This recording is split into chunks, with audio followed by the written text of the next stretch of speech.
Ауылды жерлерде денсаулық сақтауды жаңғырту ұлттық жобасын жүзеге асыру өте нашар. Әсіресе Ақтөбе, Жамбыл, Жетісу және Шығыс Қазақстан облысында жағдай мәз емес. Бүгін үкімет отырысында осы өңір басшылары сөз естіді.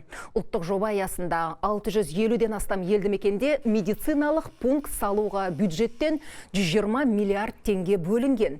5 өңірде медициналық нысан құрылысы толық аяқталған.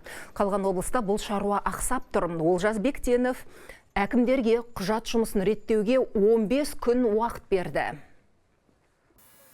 Өңір әкімдері биыл жоспарланған барлық медициналық объектілерді мерзімінен кешіктірмей іске қосуды қамтамасыз етсін.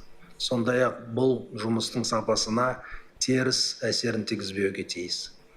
Жетісу, Ақтөбе, Жамбыл, Шығыс Қазақстан облыстарының әкімдіктері осы жылғы 15 мамырға дейін аудандық ауруханаларды жаңғырту бойынша барлық жобалық құжаттаманы мемлекеттік сараптамаға жіберсін.